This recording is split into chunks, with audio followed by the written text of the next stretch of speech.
Alvar de Nuez Cabeza de Vaca spent 8 years in the Gulf region of present-day Texas and was a treasurer to the Spanish expedition under de Narvaez. Hispanics, including the Mestizos, indigenous and Afro-descended people from now known as Mexico, explored North America almost a century before the British did Jamestown. This is proof that Hispanics aren't foreigners in America. Latinos, especially with Mesoamerican roots, have deeper roots in North America than people with European backgrounds.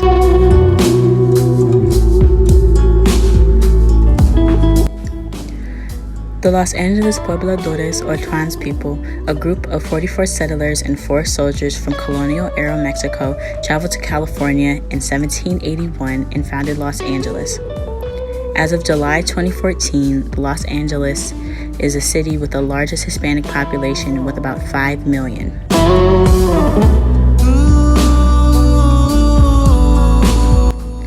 Jose Marti spent 4 years in New York City, and he wrote for both English and Spanish language newspapers. Marti was one of Latin America's greater intellectuals for developing ideas that would influence his thinking about the tense relationship between the U.S. and Latin America.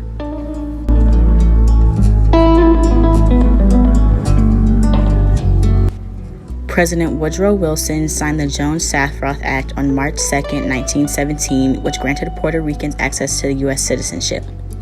Wilson did this nearly 2 decades after American forces ousted Spain for the Caribbean islands.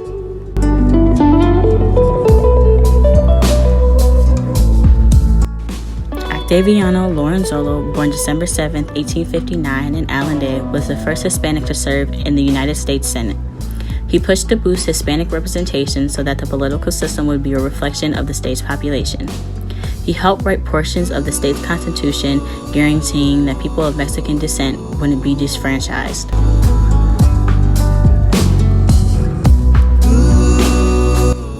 Before Brown v. Board of Education in 1954, it was ruled unconstitutional to segregate students of Mexican heritage into inferior schools. Sylvia Mendez sued the school district of Orange County in 1947 after being turned away from a whites-only public school. This paved the way and helped the future Brown v. Board of Education case and helped make segregated schools illegal.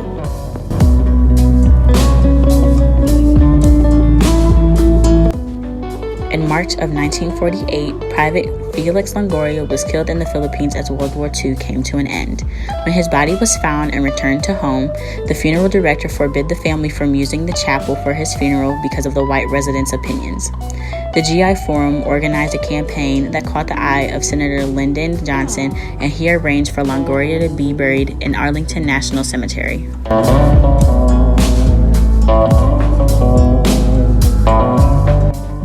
On January 1, 1959, after a triumph in the Cuban Revolution, the Cuban dictator flees to the island nation and Fidel Castro establishes a communist government that still remains today. With this, more than 1 million Cubans left Cuba as the revolution became more radical, moving mostly to Miami, Florida.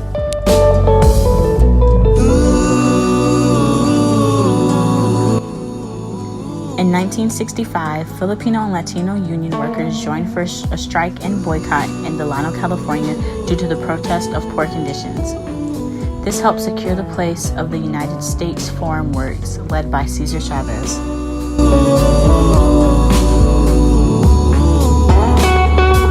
Between June 3rd and 8th of 1943, the tensions in California rose between the Chicanos and the Angelo sailors. Authorities viewed young Mexicans and African Americans as criminal for wearing baggy zoot suits. This led to authorities beating these people, and that caused a week-long riot, where 200 sailors severely beat and at times stripped these men. This was a prominent example of discrimination in the Mexican American community that is the base of the Latin civil rights movement.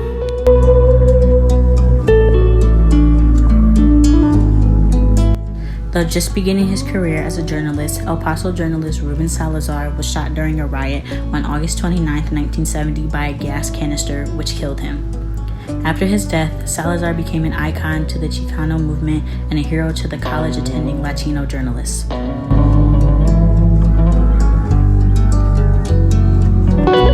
Robert Clemente started his career before the end of segregation and was the first Latino of the time to reach 3,000 hits. He also played twice in the World Series, winning the 1971 MVP. Clemente not only had an amazing career, but was very politically conscious of the Latino community and helped push to end segregation in sports.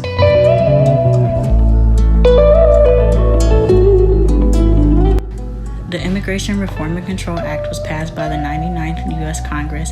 It was signed by President Ronald Reagan on November 6, 1986. This helped legalize the status of about 3 million people, helping them get jobs and also helped them with some of the discrimination.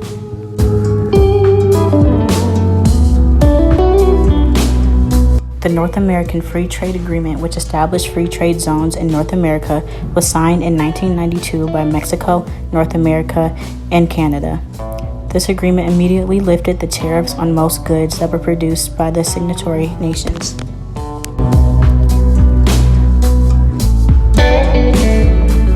California Proposition 187, or the Save Our State Initiative, a 1984 ballot initiative to create a state-run citizenship screening and prohibit undocumented immigrants from using non-emergency health care, public education, etc. in California.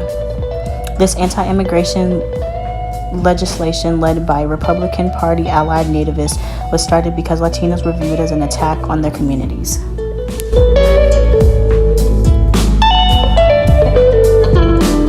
After reports that an experimental Mexican-American studies curriculum in Tucson, Arizona politicized students, a legislation was passed to shut it down. And after eliminating a successful program because it was said officials were motivated by racial animus, the practice of knowledge was viewed as a threat by stereotyping natives for no reason.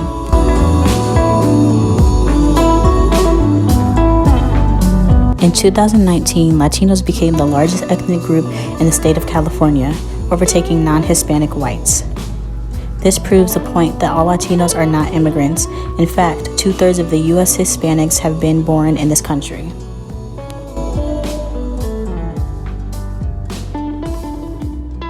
Many Puerto Rican women were used to test the birth control pill when it first came out in the 1950s, and were not told so or unaware of the negative effects that it could have on them. This unfortunately caused 3 women's deaths, which was never actually investigated.